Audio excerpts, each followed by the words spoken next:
Hello, आपका बहुत बहुत स्वागत है आपके अपने YouTube चैनल ATNS क्लासेस में।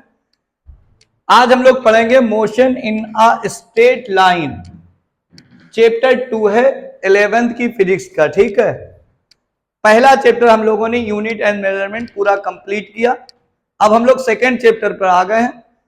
इसके नाम से ही आपको पता चले, motion in a straight line, यानी कि जो एक सीधी रेखा में गति, यानी कि जो एक वन डायमेंशन, एक एक्सेस पे, जो एक्स या वाई, जो एक एक्सेस पर मोशन होता है, एक सीधी लाइन में मोशन होता है, वन डायमेंशन मोशन होता है, उसको हम क्या बोलते हैं? Motion in straight line. चलो आगे चलते हैं, चैप्टर को समझते हैं। पहला टॉपिक है मैकेनिक्स। मैकेनिक्स क्या है? मैकेनिक्स एक ब्रांच है किसकी? फिजिक्स की। मैकेनिक्स एक ब्रांच है फिजिक्स की। देखो, mechanics is a branch of physics that deals on the conditions of rest and motion of the material of the objects, यानी कि ऑब्जेक्ट और मटेरियल के रेस्ट और मोशन को बताती है। मैकेनिक्स क्या है? फिजिक्स को है कई ब्रांचों में बांट दिया गया, तो ब्रांच इसकी एक ब्रांच है जिसके बारे में हम क्या पढ़ते हैं? रेस्ट और मोशन के बारे में पढ़ते हैं कि रेस्ट में क्या रूल। ठीक है, अब इसकी कुछ सब ब्रांचेस हैं, जिसमें 3 सब ब्रांचेस इसकी हैं: स्टैटिक्स, काइनामेटिक्स और डायनामिक्स।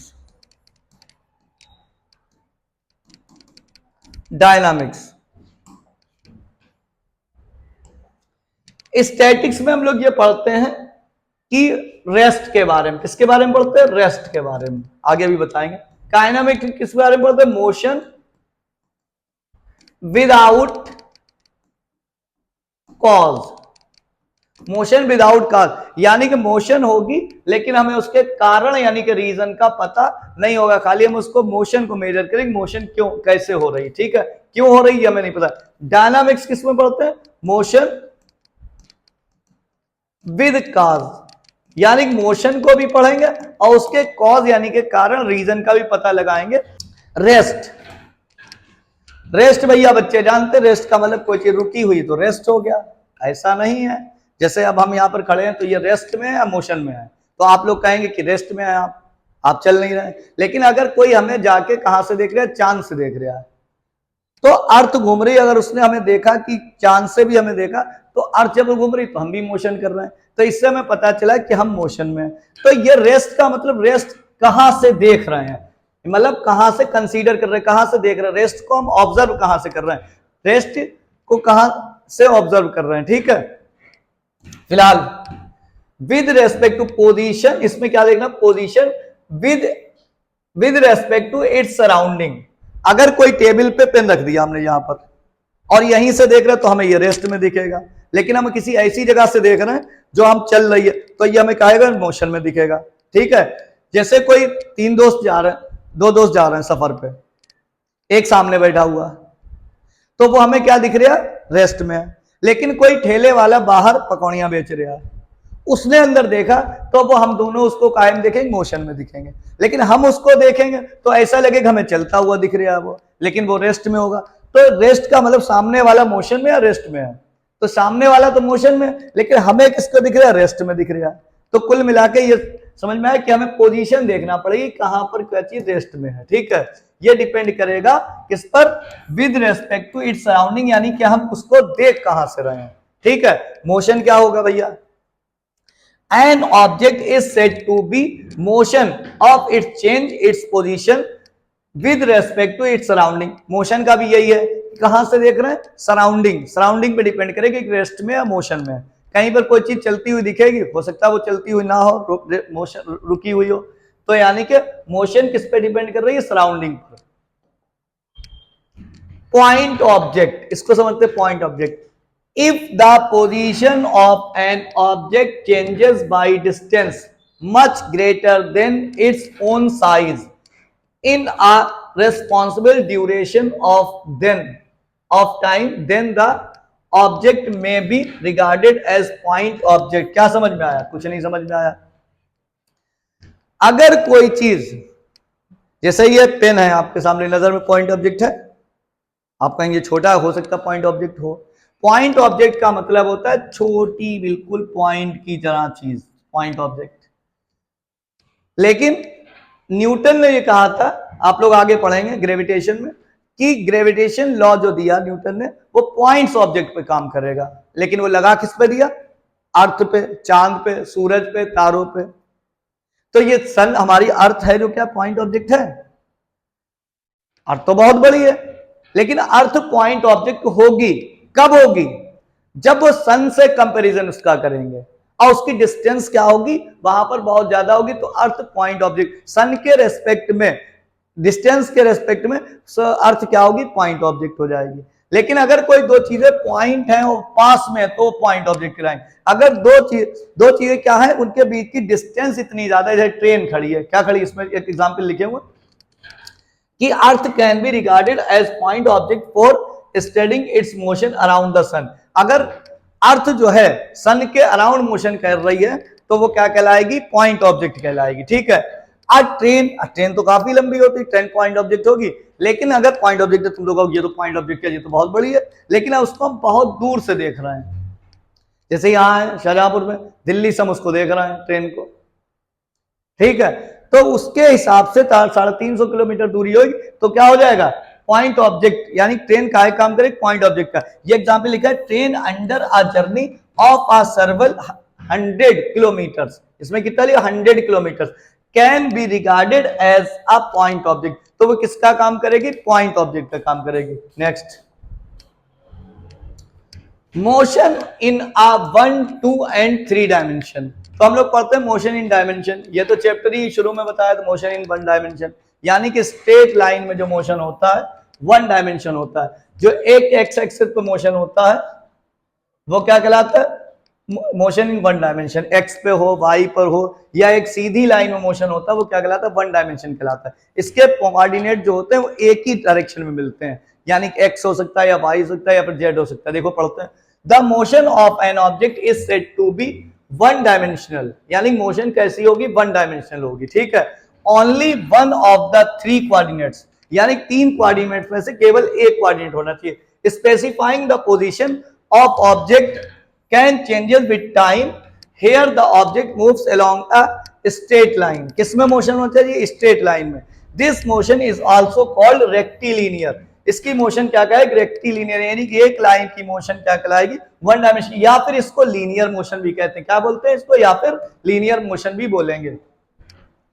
मोशन इन 1 डायमेंशन को रेक्टिलिनियर, एक लाइन मोशन, या फिर लीनियर मोशन बोलेंगे, या 1 डायमेंशन। इसके कोऑर्डिनेट जो होंगे वो एक ही मिलेगा, चाहे एक्स मिले, या एक्स पे हो सकता है, या वाई पे हो सकता है, या जेड पे हो सकता है, मतलब इसका डिस्टेंस यहाँ पर एक्स, तो ये हमारी डायमेंशन क्या हो गई जाके? रेक्टिलिनियर, यानी 1 डायमेंशन मोशन होगी। ठीक है। इसका एग्जाम्पल पढ़ते हैं, क्या लिखा है?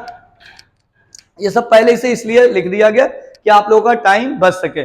Motion of a train along a straight track, यानी कि मोशन अगर ट्रेन कर रही कहां? सीधे ट्रैक पर। मोशन अगर ट्रैक मुड़ा हुआ, मुड़ रही है, तो वो 2 डायमेंशन हो जाएगी। अगर सीधे ट्रैक पे ट्रेन मोशन कर रही है तो उसको हम क्या बोलेंगे? Motion in 1 dimension. ये तो सीधा आपको समझी मारे। Motion in freely falling body, अगर कोई फ्रीली गिर रही है तो हमेशा वो सीधी गिरती है, हमेशा क्या गिरती? सीधी।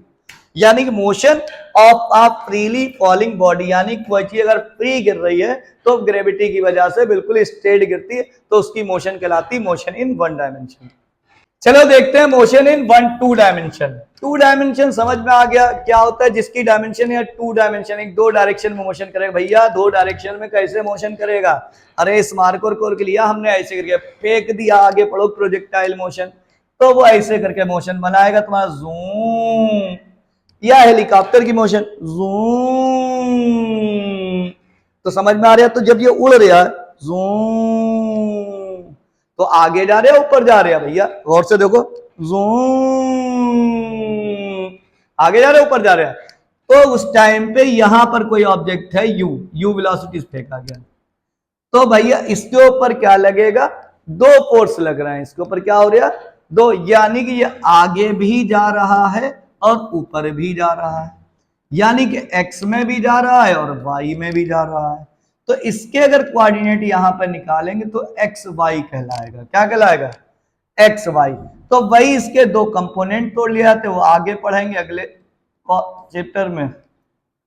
इसमें यू साइन थीटा, तो यानी कि इसके कोऑर्डिनेट जिसके दो होते हैं एक्स और वाई में, यानी कि दो डायरेक्शन में मोशन हो रही होती, उसको हम क्या बोलते हैं? Two dimension motion. The motion of an object is said to be two dimensional, यानी जिसमें दो डायमेंशन में मोशन है। If only two of the three coordinate, यानी तीन कोऑर्डिनेट में से दो कोऑर्डिनेट मोशन हो रही है, कोऑर्डिनेट में मोशन हो रही, its position changes with time, time के साथ साथ चेंज हो रही। इसके एग्जांपल देखते हैं, समझा तो चुके हैं। Motion of a planet around the sun, यानी कि सन के अराउंड जो प्लैनेट मोशन करते हैं तो उनकी मोशन लगातार बदलती रहती, एक्स में भी करते, वाई में। अरे भाई, कोई सर्किल पे अगर मोशन हो रही है तो किधर हो रही है? ये एक्स में हो रही है, वाई में हो रही है, ऊपर भी बढ़ रहा है, देखो ऐसे करके ऊपर के लिए भी जा रहा है, क्या ऐसे में देखो सर्किल मोशन हो रही, तो ये आगे भी जा रहा है और ऊपर भी जा रहा है। तो इसकी मोशन अगर ऐसे करके लें तो ये एक्स में भी हो गया, वाई में भी हो गया, तो इसकी मोशन क्या हो गई? यानी motion of planet around the sun. A car moving along a zigzag path on a level road, रेडेबल रोड पे कार चल रही है, ठीक है, और जिगजैग पाथ है अगर उसका, तो मोशन क्या कहलाएगी? Two dimension motion. ठीक है,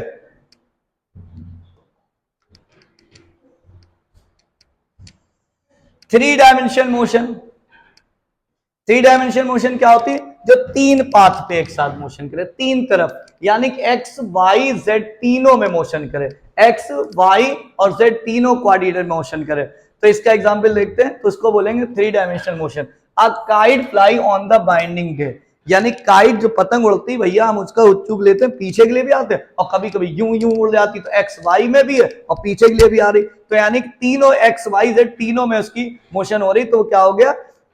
motion in three dimension. Motion of aeroplane, aeroplane की स्पेस में मोशन जो होती है वो भी थ्री डायमेंशन कहलाती है। नेक्स्ट देखते हैं,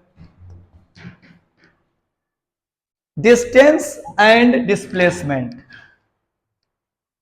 distance of a path length, it is the length of an actual path travelled by a body between its initial and final position, यानी किसी दो पॉइंट के बीच की एक्चुअल पाथ होती है, उसको हम बोलते हैं लेंथ, यानी कि डिस्टेंस। जैसे ए पॉइंट भाई ये हो गया, ये बी पॉइंट हो गया, इसको जाने के तीन रास्ते हैं, एक हम मजे ले लेके टहल टहल के ऐसे गए, और एक में हम ऐसे चले गए, और एक में हम शॉर्ट एकदम गए।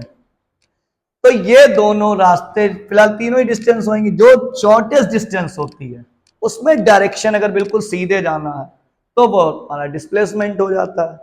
अगर दो पॉइंट के बीच की एक्चुअल पाथ होती है वो कहलाती डिस्टेंस।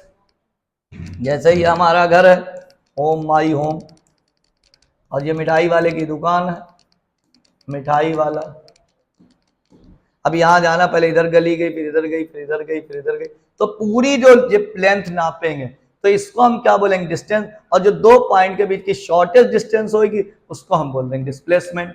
तो यानी डिस्टेंस आप समझ गए होंगे। तो डिस्टेंस जो होती है, distance is a scalar quantity. Distance क्या होगी? Scalar quantity.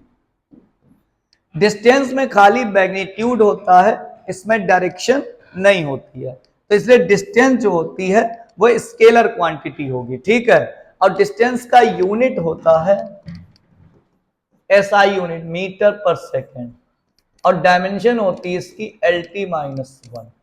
खाली डिस्टेंस और वेलोसिटी में फर्क का है, खाली डायरेक्शन का है, वेलोसिटी में डायरेक्शन होगी और डिस्टेंस में कोई भी डायरेक्शन नहीं होगी।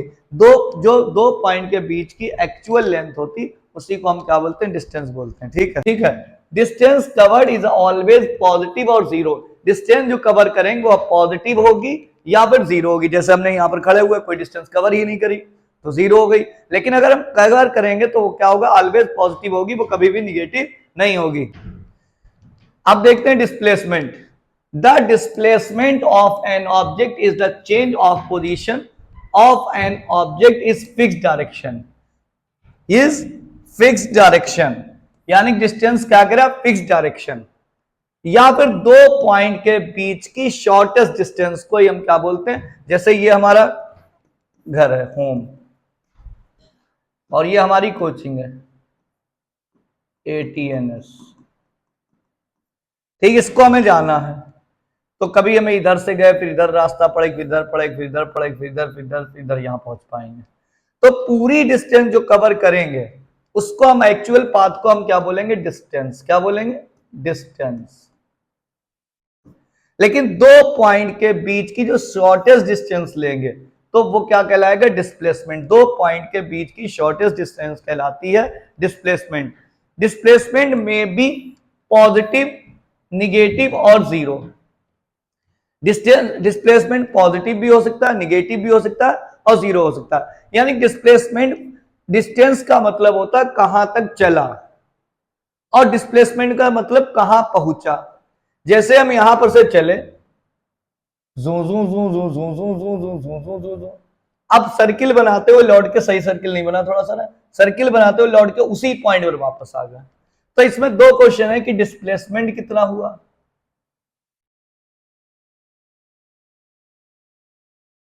डिस्प्लेसमेंट कितना हुआ, और डिस्टेंस कितनी हुई। डिस्प्लेसमेंट कितना हो, डिस्टेंस कितनी हुई। तो डिस्प्लेसमेंट अगर इसकी रेडियस r है सर्किल की, तो ये डिस्टेंस कहलाती है सरकमफेरेंस ऑफ द सर्किल। क्या कहलाती है, सरकमफेरेंस ऑफ द सर्किल। तो डिस्टेंस तो हमारी 2 पाई r हो गई, लेकिन डिस्प्लेसमेंट यानी इस पॉइंट से चला और यहीं पर पहुंचा, तो इन दोनों के बीच की डिस्टेंस कितनी है, मतलब कवर कितनी है, 0।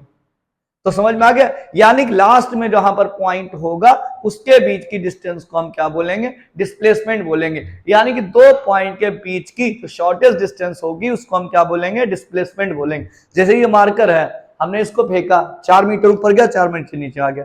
अब इसमें डिस्टेंस कितनी कवर हुई और डिस्प्लेसमेंट कितना कवर हुआ, 4 मीटर ऊपर गया, 4 नीचे आ गया, 4 और 4 यानी 8 डिस्टेंस हो गई।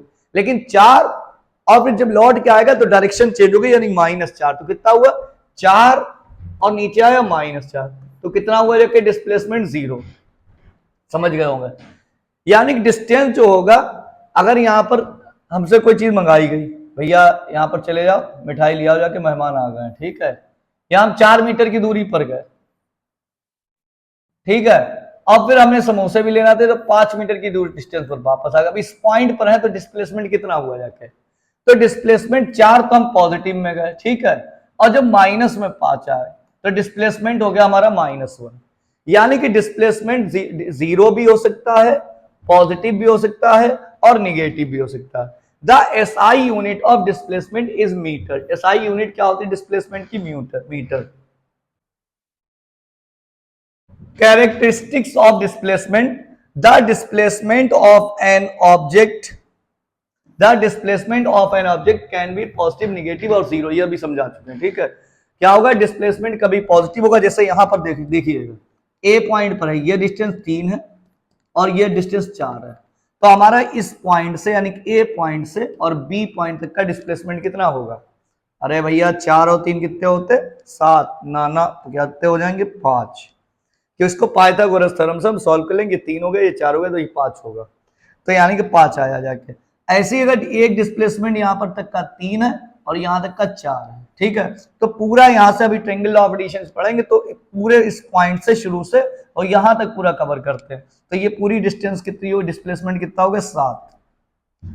अगर यहां से पहुंचे 3 और यहां वापस पहुंच गए ए से, ए पॉइंट ये हो गया ए से बी और ये पॉइंट हो गया सी, और इससे वापस गए 5, तो हमें डिस्टेंस यहां से जो कवर करी थी 3 प्लस की, और वापस डायरेक्शन चेंज हो गई तो -5 यानी कि -2।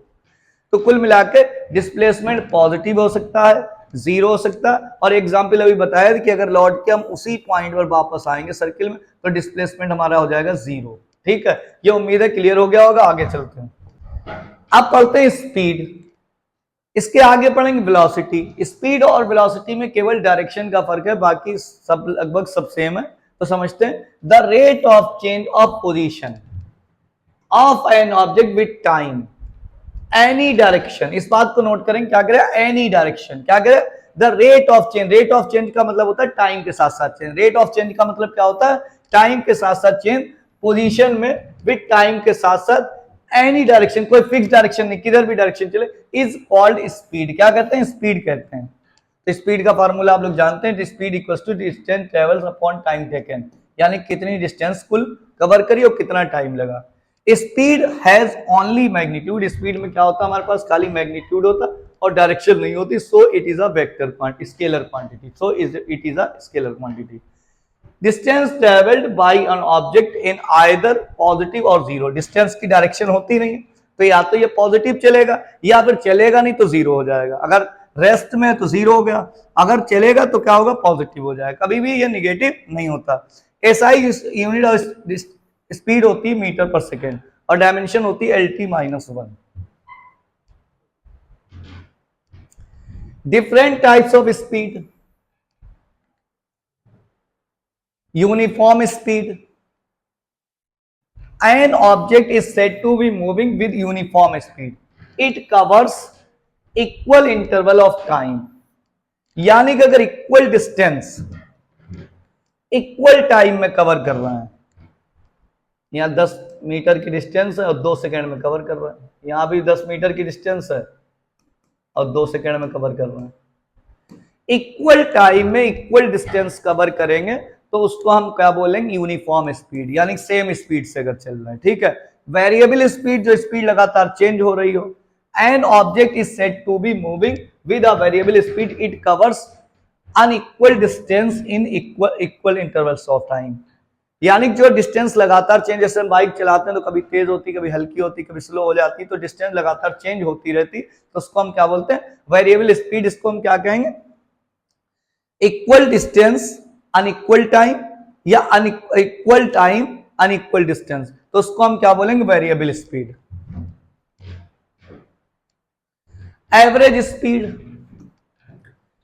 For an object moving with variable speed and average speed in the total distance travel by the object divided by the total time taken covers the distance, क्या बोले, टोटल टाइम, एवरेज स्पीड कैसे लिखते हैं,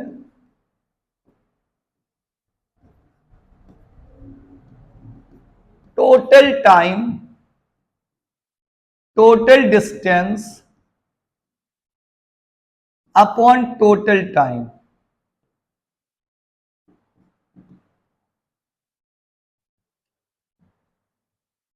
average speed,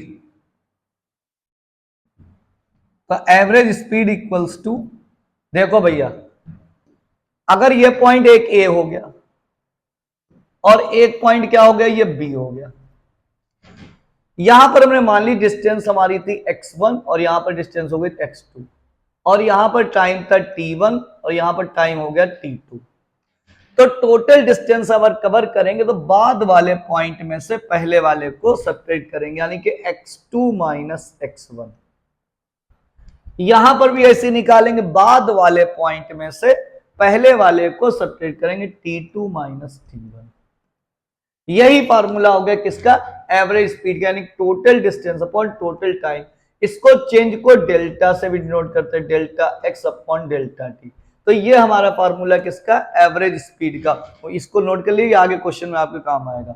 अब instantaneous पूछते हैं, instantaneous speed, the speed of an object any particular instant of time or at a particular point of its path is called instantaneous speed of object, यानी जिसकी speed लगातार बदले, मतलब कहीं पर भी इंस्टेंट, इंस्टेंट एकदम एकदम, ठीक है, तत्काल हिंदी बोलते हैं, जैसे यहां से ए से बी तक चले तो हमसे कहेंगे इंस्टेंट, एकदम यहां जा रहे, इस पॉइंट पर स्पीड बताओ, इस पॉइंट पर स्पीड, इस पॉइंट पर स्पीड बताओ, तो उसको हम क्या बोलते हैं, इंस्टेंटेनियस स्पीड, यानी जिसमें टाइम जो होगा वो कितना हो जाएगा, लगभग जीरो, यानी टाइम में चेंज कितना होगा, जीरो होगा, उसको हम क्या बोलेंगे, इंस्टेंटेनियस स्पीड बोलेंगे।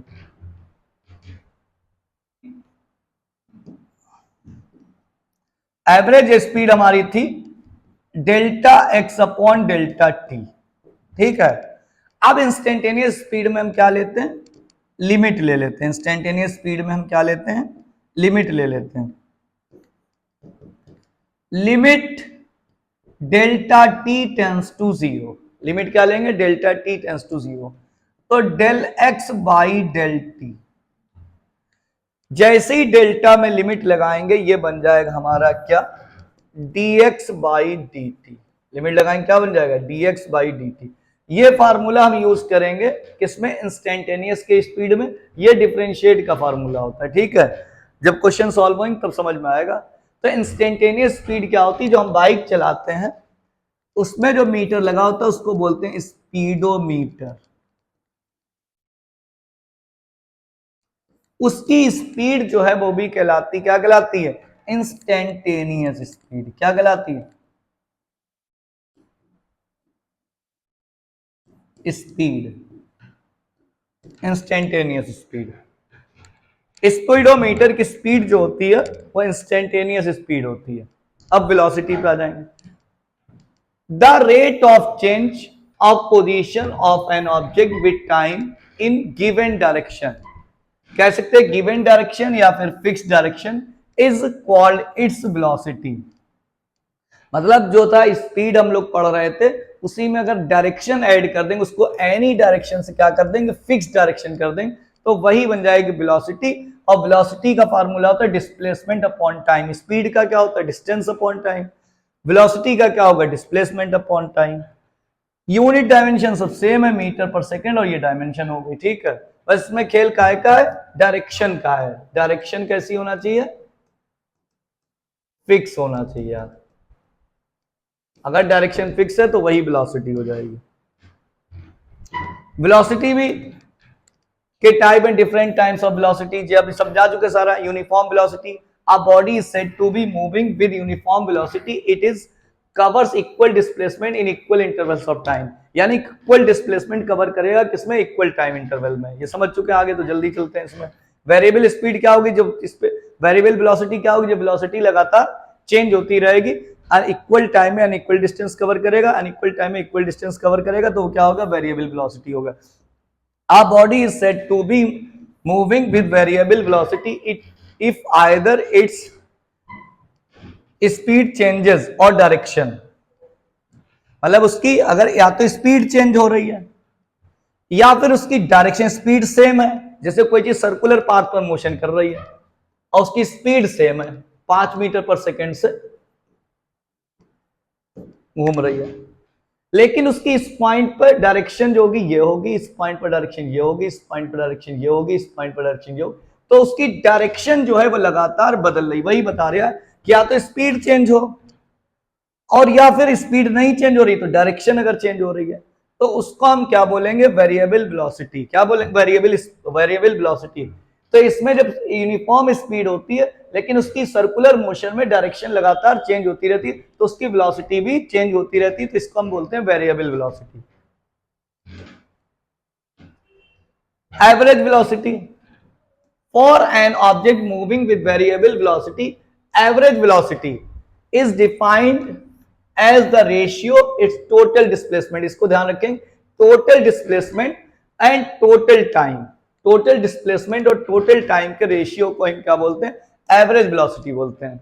तो v इक्वल्स टू, अभी फार्मूला बताया था, x2 माइनस x1 और t2 माइनस t1, यानी v equals to delta x by delta t हो जाएगा। ये काहे का फार्मूला है, एवरेज वेलोसिटी को। इसको शॉर्ट में यहाँ पर छोटा सफिक्स में av भी लिख देते हैं। तो एवरेज वेलोसिटी ये आपका फार्मूला हो गया। ठीक है, टोटल क्या होगा, total displacement upon total time, total displacement upon time. Instantaneous velocity, the velocity of an object at particular instant. किसी पर्टिकुलर इंस्टेंट पे वेलोसिटी, यानी कि बाइक चला रहे, कुछ भी चला रहे, एकदम पर्टिकुलर इंस्टेंट पे वेलोसिटी, कार चला रहे, पर्टिकुलर इंस्टेंट पे वेलोसिटी जो निकालेंगे उसी को हम क्या बोलेंगे, इंस्टेंट वेलोसिटी क्या है? Instantaneous velocity, the velocity of an object particular instant, किसी पर्टिकुलर इंस्टेंट पर वेलोसिटी को हम क्या बोलते हैं? इंस्टेंटेनियस वेलोसिटी बोलते हैं। क्या बोलते हैं? Instantaneous velocity. इंस्टेंटेनियस का मतलब जिसमें टाइम में चेंज बिल्कुल जीरो हो, टाइम की लिमिट क्या हो जाए? जीरो हो जाए, बिल्कुल टाइम ना मिले। यानी पर्टिकुलर यहां से ए से बी तक जा रहे हैं तो यहां एकदम वेलोसिटी, यहां पर पूछ ले, यहां पर पूछ ले, यहां पर पूछ ले, एकदम वेलोसिटी जो पूछेगा उसको हम क्या बोलेंगे? Instantaneous velocity.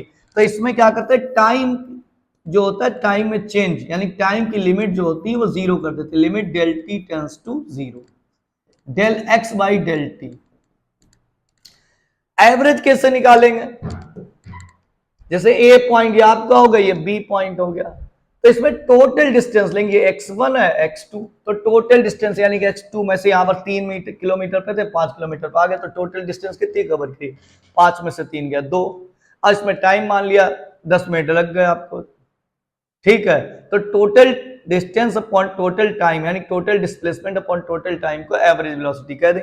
लेकिन इसमें एकदम पर्टिकुलर इंस्टेंट पर जो वेलोसिटी पूछेगा उसको हम क्या बोलेंगे? Instantaneous velocity. लिमिट जैसे इसमें लगाएंगे तो इंस्टेंटेनियस का होगा D x upon D T, ये हमारा फार्मूला का है का वी इंस्टेंटेनियस, ठीक है। यहां तक का स्क्रीनशॉट ले लें, फिर आगे चलते हैं।